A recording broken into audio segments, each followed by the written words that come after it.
amigos, bienvenidos a mi Story Channel. Desde hoy empezaremos a adentrarnos en unos textos que son maravillosos realmente y son muy explícitos en cuanto a lo que hemos ido percibiendo también en los textos hebreos. ¿Explícitos en qué sentido? En el sentido de que las descripciones que se realizan respecto tanto a las características físicas de los llamados dioses, como de las armas que utilizaban, los vehículos con los cuales se movían, son bastante detallados, a diferencia de las escrituras hebreas, donde hemos podido también ver que la teología ha ido velando con un velo de espiritualidad. En cambio, aquí nos vamos a dar cuenta de la pureza en la narración y la franqueza y lo directos que son estos escritores. Antes de iniciar, quiero darles la fuente primaria de donde extraje la mayor parte de la información de este texto que escribí, porque me estoy guiando mediante un guión que yo misma escribí, que pude organizar. Ese es, digamos, el método que estoy usando en estos últimos videos y se trata de este libro. Esta es la fuente principal de la cual estoy extrayendo la información. Es un libro curado por Roberto Pinotti y los investigadores son David W. Davenport y Ettore Vincenti, dos grandes investigadores, estudiosos y, bueno, especialistas en estos temas. Y bueno, comencemos viendo que ya en la epopeya del Mahabharata se describe claramente una explosión catastrófica que envolvió el subcontinente. Esto es clarísimo. Un historiador llamado Kisari Mohan Ganguly afirma que los escritos sagrados indios están llenos de esas destrucciones que parecen describir una explosión atómica similar a la de Hiroshima y Nagasaki. Los investigadores David Davenport y Ettore Vincenti hipotizaron que en la India antigua se usaron vehículos aéreos y bombas termonucleares. Por ejemplo, en la descripción de una antigua batalla en el Drona Parva. El Drona Parva es uno de los libros del Mahabharata que describen las explosiones de tremendas armas finales. Así se llaman, armas finales. Antes de continuar, les explico qué es el Drona Parva para quienes no sepan. En sánscrito, Drona se refiere al personaje Drona, quien es un maestro de armas y estrategia militar en el Mahabharata. Es una figura clave en el conflicto entre los Pandavas y los Kauravas. Además de su significado como nombre propio, la palabra drona puede también referirse a un recipiente o vasija en un contexto más general en la lengua sánscrita. Recordemos que también aquí encontramos algo de polisemía. Y parva significa libro o sección en el contexto del Mahabharata, pero en términos etimológicos se refiere a episodio o capítulo o parte, como fragmento. En un sentido más amplio puede significar nudo, articulación o evento crucial. Drona Parva es, por lo tanto, el libro de Drona y relata la parte del Mahabharata en la que Drona juega un papel crucial como comandante del ejército Kaurava. Entonces está clarísimo este significado. Este libro incluye importantes batallas y eventos clave como la muerte de Drona mismo. Entonces, para continuar con lo anterior, esas armas finales diezmaron ejércitos enteros, provocando la destrucción de una multitud de guerreros con caballos y elefantes, los cuales fueron llevados como por un soplo, como si fueran hojas secas de un árbol. Imagínense la fuerza de estas armas. Pero en vez de hongos atómicos, el escritor describe una explosión en forma de columna vertical con nubes de humo fluctuante, como la apertura de parasoles gigantes consecutivos. Esta imagen la hemos visto en un cierto tipo de explosión. Demos una mirada a estos versos antiguos del Mahabharata del 6500 antes de la era común. Abro comillas, un único proyectil cargado con toda la potencia del universo, una columna incandescente de humo y flamas luminosa como 1000 soles, subió en todo su esplendor. una explosión vertical con nubes de humo fluctuantes, la nube de humo elevándose después de la primera explosión. Se abrió en ondas circulares, como si se fueran abriendo parasoles gigantes. Era un arma desconocida, un rayo de hierro, un gigantesco mensajero de muerte. Los cadáveres estaban tan quemados que eran irreconocibles. Los cabellos y las uñas se cayeron. Las cerámicas se rompieron, sin una causa aparente, y los pájaros se volvieron blancos. Después de horas, todos los alimentos fueron contaminados, y para escapar de aquel fuego, los soldados se lanzaron a los ríos y se lavaron sus vestiduras hasta la llegada de las terribles armas que destruyeron Hiroshima y Nagasaki. La humanidad no podía imaginar ni siquiera alguna arma tan devastante y horrible como las que se describen aquí, que produjeran tales efectos. Entonces, lo que yo les acabo de leer, entre comillas, era una narración escrita en el Mahabharata en el 6500 antes de la era común. Y lo que nosotros podemos ahora entender como destrucciones nucleares es gracias a que ya sabemos cuáles son los efectos de las bombas que ya desafortunadamente hemos lanzado y hemos visto sus efectos. O sea que antes de que descubriéramos estas armas, nadie podía entender de qué estaba hablando el Mahabharata. Según las investigaciones de Roberto Pinotti, autor del libro Vimana, los ovni de la antigüedad, decir que se trató de armas nucleares es por un lado razonable, pero por otro lado es inexacto. Hoy día sabemos que las explosiones atómicas dejan un rastro de contaminación que perduran en el tiempo hasta por milenios, y ya se constató que este no es el caso de Mohenjo-Daro, porque hay muchas personas que dicen que ahí hubo una explosión nuclear. Eso no es muy preciso, muy exacto, y ya vamos a ver por qué. Mohenjo-Daro es un lugar arqueológico en el territorio del actual Pakistán, el cual fue misteriosamente abandonado por los pocos habitantes que aún estaban allí en el 2000 antes de la era común. Mohenjo-Daro es el nombre contemporáneo que le dieron los excavadores que descubrieron el lugar. Ese nombre en lengua sinaí significa lugar de muerte. Ya vamos a ver por qué lo llamaron así. Asimismo, no es el caso de Sodoma y Gomorra, las ciudades bíblicas que fueron destruidas por los mensajeros de los Elohim, los cuales lanzaron azufre y fuego, un suceso análogo a Mohenjo-Daro.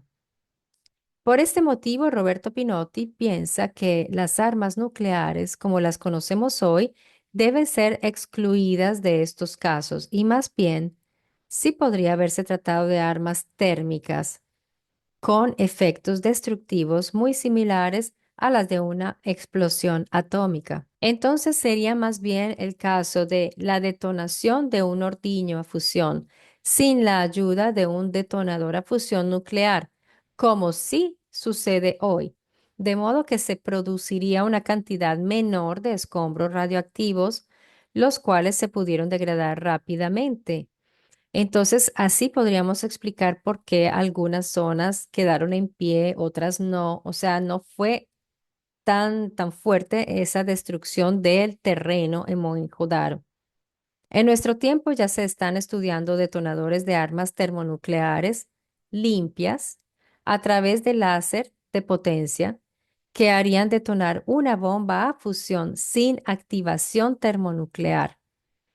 O sea que hasta ahora nosotros estamos descubriendo esa tecnología que se usó ya en ese tiempo. Todavía no se han realizado, o sea, hasta el día de hoy. Sobre Mohenjo-Daro hay unos datos que te pueden interesar. Hasta hoy se estima que solo entre el 10 y el 20% de Mohenjo-Daro ha sido excavado y explorado. O sea que aún hay mucho por descubrir allí. Las excavaciones han revelado restos óseos con evidentes signos de una vasta destrucción producida por el fuego. Se trata de 32 esqueletos humanos. Entonces, esto es lo que queda de una población de origen étnico preario, así que casi con certeza dravínico. Dravínico es un grupo étnico-cultural del Asia. De las posiciones de estos esqueletos se pudo notar que sufrieron una muerte instantánea y muy violenta. Estaban en posiciones contortas y descompuestas. Esto es importante. Ese mismo final dramático tuvieron los animales.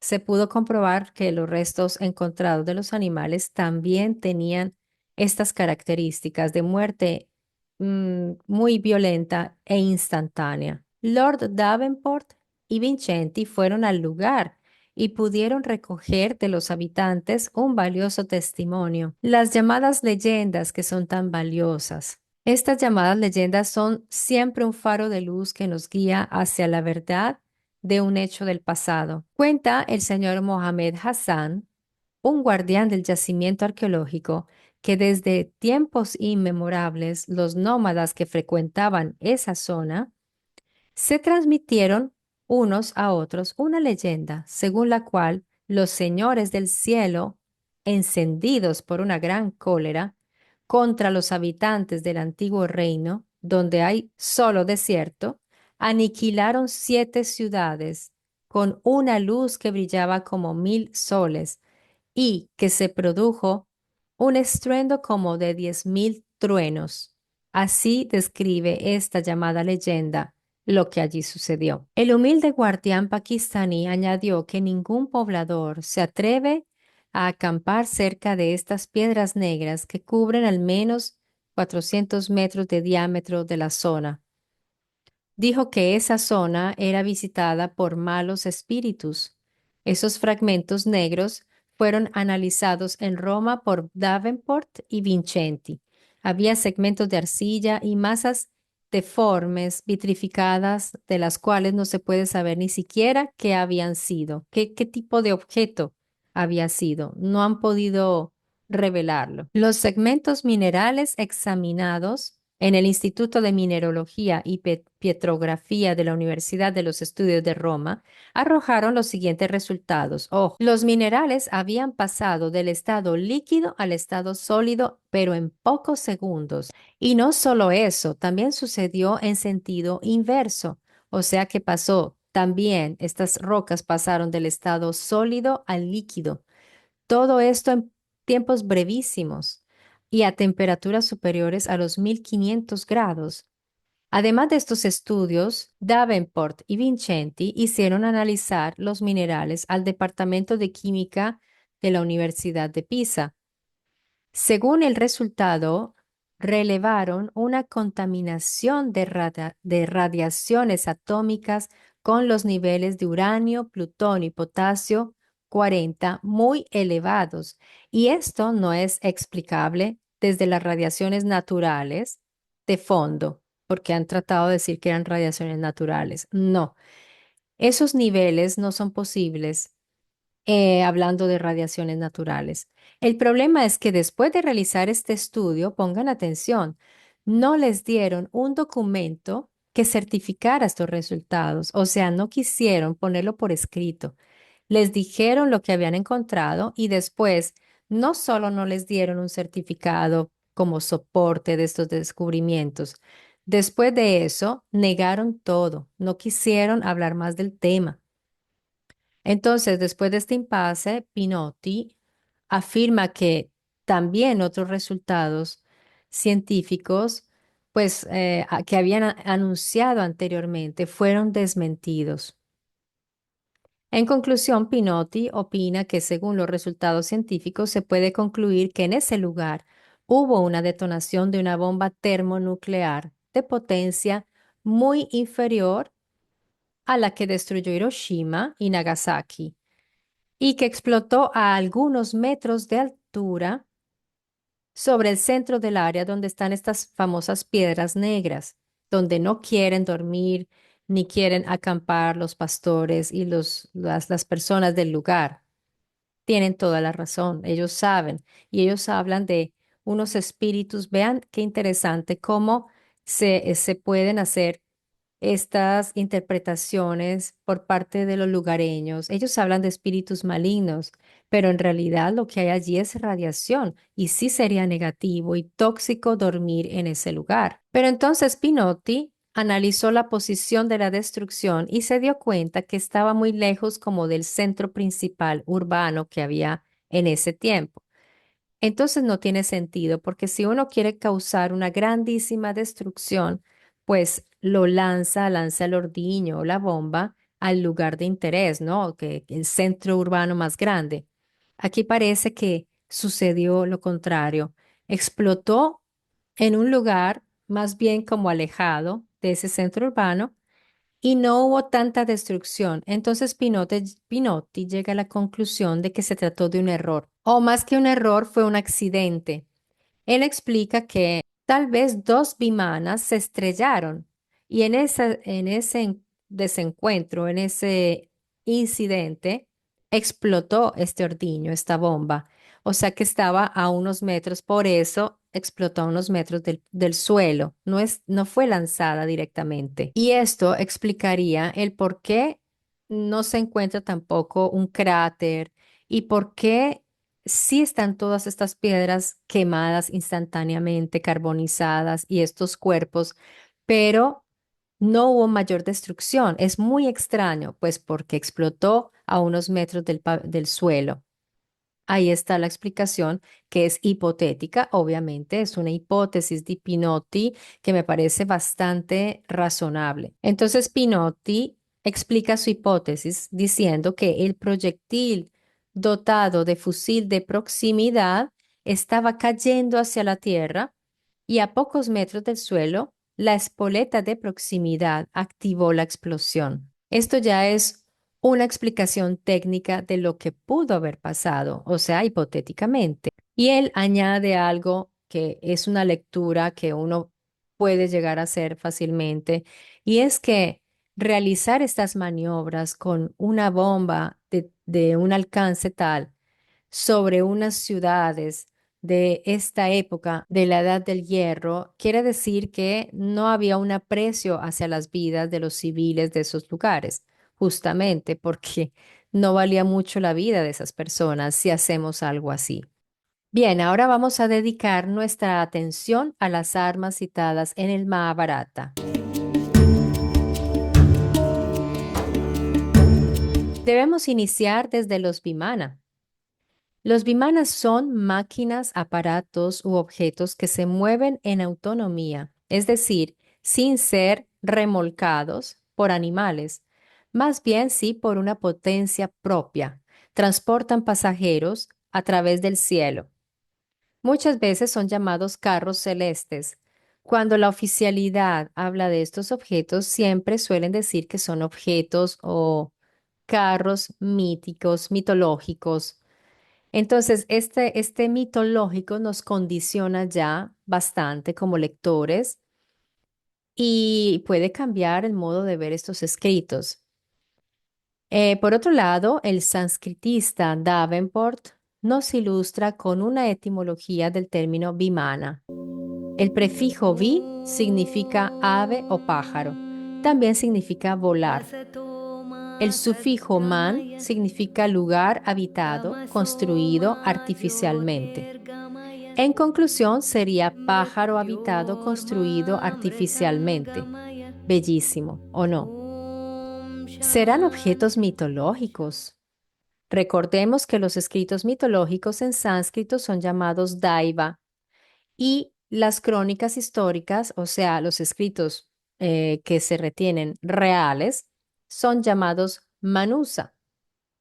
Pues resulta que los Vimana están detalladamente descritos en esos escritos, en los Manusa, o sea, los escritos que nos hablan de cosas realmente sucedidas. Por ejemplo, el Saramangana Sutradhara tiene 230 párrafos dedicados a los principios de construcción de los Vimana y a su utilización en tiempos de paz y de guerra.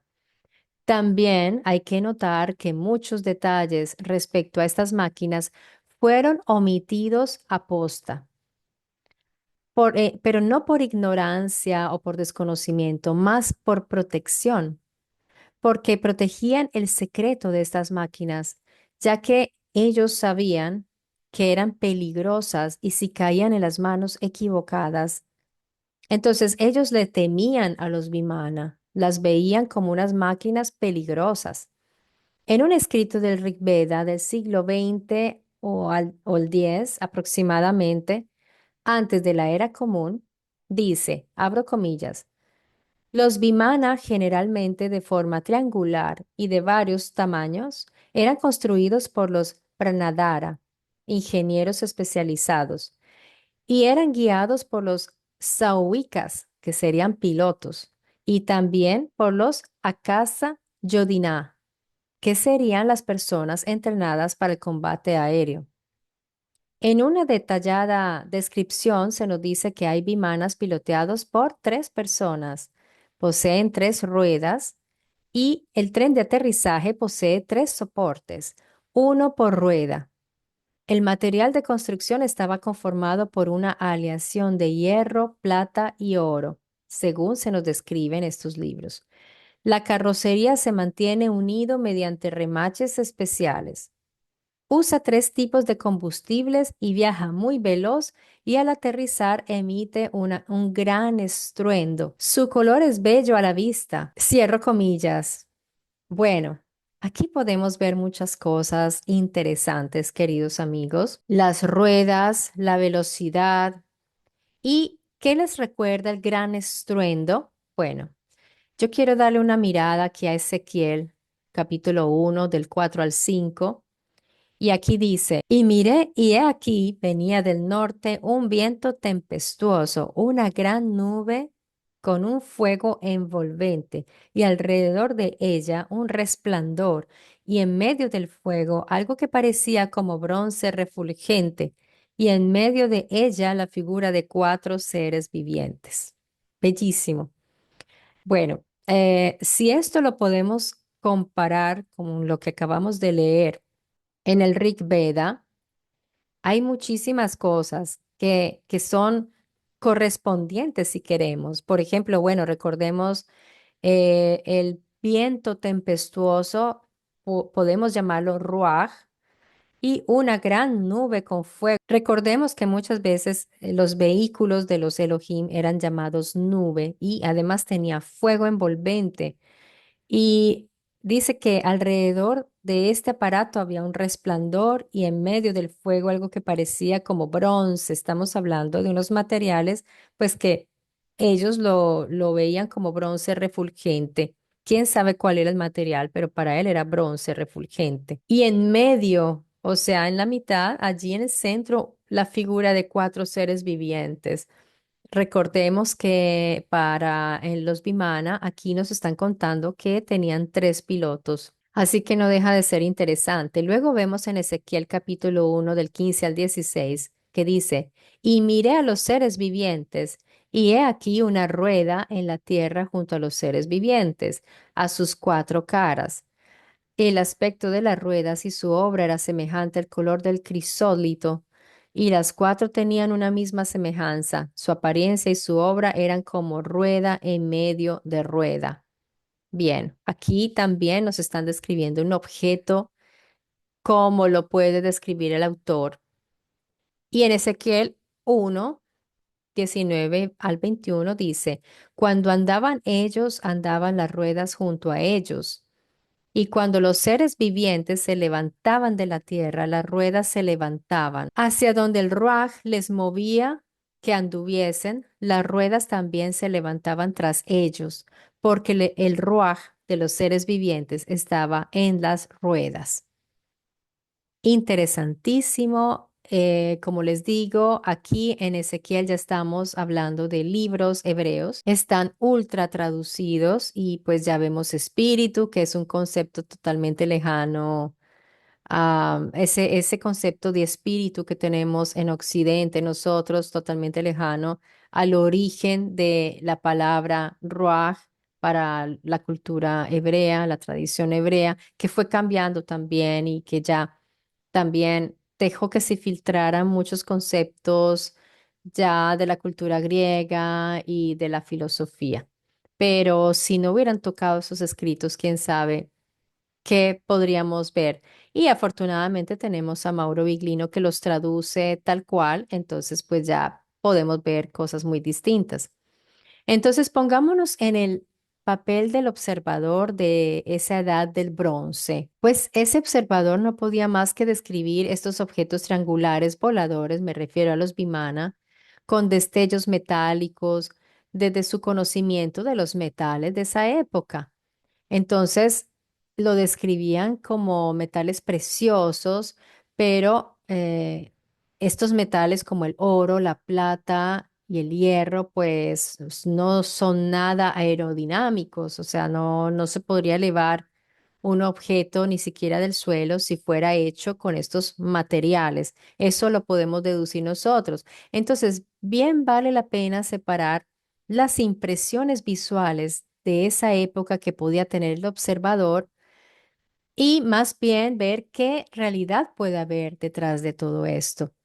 Si esto nos impresiona, amigos, ahora vamos a ver esta muy singular bendición escrita en el Yajurveda. Atención a esto, abro comillas. Oh ingeniero especializado, tú que proyectas naves oceánicas empujadas por motores de agua, como aquellos usados por nuestros vehículos voladores, que dan la capacidad de levantarse en vertical más allá de las nubes y viajar en todas las direcciones. Sé tú próspero en este mundo y vuela a través del aire y a través de la luz. Dígame si esto no es, pues, como para... Esto es espectacular. Aún más sorprendentes son las descripciones de los caballeros del Mahabharata, ya que sus características físicas no corresponden a la de la especie humana. Por ejemplo, el padre de Bharata, llamado Dushyanta, fundador del linaje de los Kuru, era llamado el héroe de los brazos largos. Por otra parte, Bharata era descrito con una cabeza grande y brazos largos y ojos muy grandes como los hijos de los inmortales. Era famosa su rueda luminosa, celeste, invencible del Vimana, que hacía resonar muy fuerte el mundo. O sea que aquí vemos resonar el mundo, yo me imagino que producía un sonido fuertísimo. Y hablamos nuevamente de las ruedas, estas famosas ruedas que también veía Ezequiel, que quién sabe si eran, qué tipo de objeto eran. Podían ser drones, podían ser naves. Las vemos también aquí en estos escritos del Mahabharata. Se habla de los hijos de los inmortales, como se pensaba que eran inmortales también los Elohim, que ya sabemos que no son inmortales, pero son de una larga vida. Seguramente aquí se refiere también a eso. Y este venció a los reyes de la tierra, se convirtió él mismo en el emperador de la tierra. Y recordemos con esto que en las antiguas escrituras hebreas, hablando de estas descripciones extrañas de estos seres con brazos largos, que aquí sí especifican cómo eran, ojos grandes, cabeza grande, no sé, eran dolicocéfalos con ojos grandes y brazos largos. Aquí, por ejemplo, hay algo interesante para que analicemos paralelamente, porque en la narración hebrea, cuando se habla de que Abraham ve a estos a estos hombres que se acercan, ¿por qué supo que estaban, que eran los enviados de Yahvé? ¿Cómo lo supo?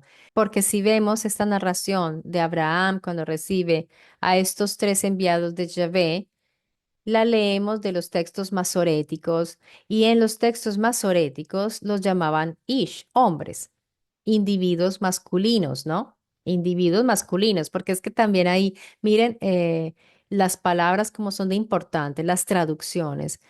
Ish es un individuo masculino, pero si decimos hombres, nos imaginamos a la especie humana. Pero si decimos ish como individuo masculino, no sabemos qué es. Es masculino, podría ser cualquier cosa, pero de sexo masculino, o sea, de género masculino, ¿no? Entonces, lo que reconoció Abraham eran estos Ish, individuos masculinos. Y vemos que no tenían trajes especiales porque él les ofreció lavarle los pies, o sea, estaban descalzos. Pero ¿cómo supo que eran enviados de Yahvé? Pues debe ser que tenían unas características físicas muy particulares, tal como las tenían estos que vemos en los Vedas, donde sí se especifica y aquí no nos dan especificaciones. Los hebreos no describen a estos seres, tampoco a los Malak, a los Elohim, no hay descripciones. Es una cosa muy secreta, como el mismo Yahvé tampoco quería que hicieran esculturas de él. Entonces, vemos que para ellos era algo muy oculto, muy secreto. Las descripciones en las escrituras hebreas desafortunadamente son muy escasas. Y en las escrituras hebreas también se habla de una arma divina, recordemos, con la cual el Malak destruye cuando van a destruir Sodoma y Gomorra. Usan este arma divina. Pero miren, en el Mahabharata, este arma divina está descrita con mayor detalle. Abro comillas de lo que está escrito en el Mahabharata, dice, aquella arma divina, la terrible arma Pasupata, oh Señor, llamada cabeza de Brahma, con esta podré hacer arder en batalla a los Danava y a los Raksasa, a los monstruos Notivagi y a los Pisaka, los Gandharva y a los serpientes. Shiva le responde que le daría la grande arma Pasupata desconocida por los dioses y desconocida por los hombres. Dijo que ese arma era la misma muerte porque una vez usada era imposible hacer retroceder sus efectos. Esto me recuerda un poco a algunos escritos sumerios donde al parecer los mismos dioses, o sea, Anunnaki, tampoco tenía mucha conciencia todavía del poder de esas armas hasta que las usaron y ahí supieron. Miren que aquí Shiva sí sabe de ese poder, la llama la misma muerte a este arma, cuando responde que ni siquiera los mismos dioses ni los hombres conocían ese poder. Entonces, miren, dijo que ese arma era la misma muerte porque una vez usada era imposible hacer retroceder sus efectos. Es tal cual. Y vamos a ver aquí cómo fue lanzada este arma llamada la cabeza de Brahma. Pongan atención, abro comillas. Gurka, volando sobre su veloz y potente vimana, lanzó contra las tres ciudades de Brisni y de los Andaka el arma divina que tenía todo el poder del universo. Una columna de humo y de fuego esplendente como 10.000 soles subió en todo su esplendor y fulgor. Era el arma desconocida, la del brillo de hierro, el gran mensajero de muerte que redujo en cenizas la raza entera de los Brishni y Andaka. Los cuerpos se quemaron tanto que eran irreconocibles. Los cabellos y las uñas caían, las baldosas se despedazaban, la comida más exquisita se contaminaba. Y para huir de la muerte, los guerreros se lanzaron a los ríos y lavaron sus vestidos. Esto está en el verso 16 del 1 al 4. Creo que está más que claro aquí. Yo creo que ustedes, cuando ven estas descripciones, no pueden más que pensar en Hiroshima y Nagasaki, porque estas son las escenas que se vieron, porque ese fue el estado de los cuerpos de las personas que murieron. Bueno, algunos se desintegraron porque fue el poder, fue tal el poder, y bueno, para ellos era el poder del universo, todo el poder del universo, porque no se había visto algo así. Ya habían descubierto este tipo de armas y lo que dice Pinotti es interesante en ese análisis técnico que él hace de qué tipo de arma específicamente debió haber sido la que explotó allí en Mohenjo-Daro. Pero esta es distinta, esta cayó en otro lugar. Aquí está hablando de tres ciudades.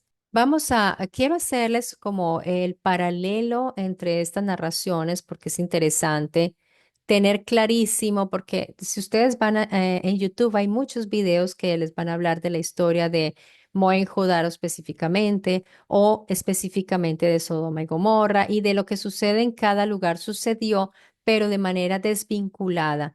Lo que aquí en mi Story Channel yo quiero hacer es todo lo contrario. Quiero ver cuáles son los posibles vínculos, cuáles son los paralelismos y correspondencias, si las hay o no, si estamos hablando del mismo relato o son distintos o si se copiaron. Esto es lo que hay que tratar de entender, si sucedió todas esas veces en distintos lugares o se trata del mismo relato repetido, copiado. ¿No les parece que es importante? Así que vamos a ver esto. El Mahabharata es uno de los textos épicos más grandes y antiguos de la India, asociado a la tradición védica y épica hindú. Su fecha exacta de composición es difícil de precisar debido a la naturaleza oral de la transmisión inicial, pero la mayoría de los estudiosos la sitúan en un rango amplio. Entonces vemos que el origen oral, el núcleo de la historia del Mahabharata, probablemente se remonta al 1200 y 1000 antes de la era común o antes de Cristo, como lo quieran llamar, hace 3000, 4000 años, basado en leyendas y tradiciones orales sobre la guerra de Kurukshetra. Entonces aquí habla de leyendas, ¿no? La composición escrita, ya cuando lo pusieron por escrito, estamos hablando que fue entre los siglos cuarto antes de la era común o de Cristo y cuarto después de la era común. Sin embargo, pudo haber existido en versiones más breves y menos organizadas mucho antes, igual que los escritos hebreos. Todos estos escritos que llamamos antiguos vienen de narraciones mucho más antiguas, de hechos, no leyendas, de hechos que sucedieron, porque las pruebas arqueológicas están, así que dejemos de llamar esto leyendas, por favor, porque los oficiales lo llaman leyendas, pero ahí están las pruebas y por eso se demoran tanto en excavar, porque no quieren encontrar. Si quisieran encontrar, ya habrían excavado el 100% de Mohenjo-Daro, pero esas son bombas atómicas para ellos, porque literalmente, aparte de eso, para ellos es muy delicado que se puedan encontrar ciertas cosas.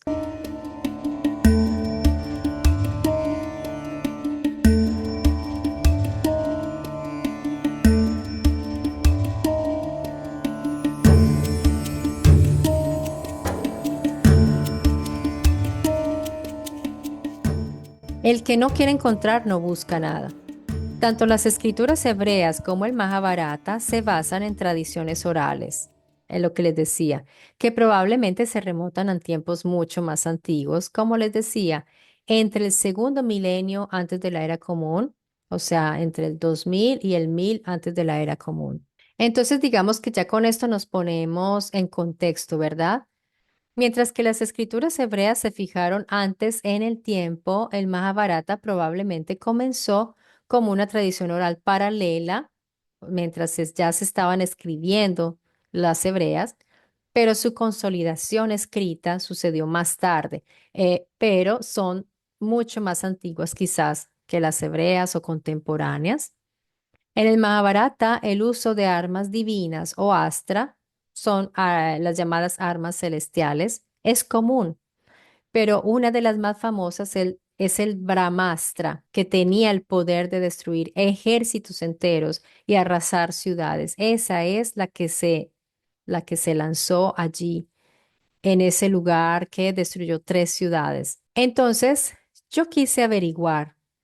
¿Cuál es el lugar actual que correspondería a ese lugar que se narra en el Mahabharata? Porque es que quedamos como, bueno, muy interesante la historia, pero ¿qué ciudad es correspondiente hoy y qué hay allí para ver si, digamos, arqueológicamente es correspondiente a esta historia? Bien, los textos tradicionales asocian Dwarka con una ubicación en la costa occidental de la India. En términos arqueológicos y geográficos, la ciudad moderna de Dwarka, situada en el estado de Gujarat, se identifica como el sitio donde sucedió esto que nos está contando el Mahabharata. Entonces ya tenemos una ubicación actual de dónde sucedió. Ahora miremos qué hay ahí. En las últimas décadas se han realizado descubrimientos submarinos interesantes en el Golfo de Kutch y en áreas cercanas a Dwarka, donde los arqueólogos han encontrado lo que parecen ser restos de una ciudad sumergida que algunos creen podría ser la legendaria Dwarka, o sea, donde sucedió lo que nos cuentan, mencionada en los textos védicos y el Mahabharata. Estos hallazgos sugieren que la ciudad pudo haber sido sumergida por un evento natural, obvio, porque los oficiales no nos van a decir que es el resultado de lo que está narrando la historia, como un aumento del nivel del mar o un tsunami, lo que podría haber inspirado las leyendas sobre su destrucción. Y en esa zona han encontrado una ciudad que pudo haber sido sumergida seguramente hubo un gran tsunami o un desastre muy importante allí. Es interesante ir a ver qué más ha pasado, porque aquí dice que pudo haber sido sumergida por un evento natural, como aumento de nivel del mar o un tsunami. Entonces ellos dicen que de ahí se inspiraron las leyendas. Imagínense, lo que estamos leyendo aquí en el Mahabharata es algo muy, muy específico.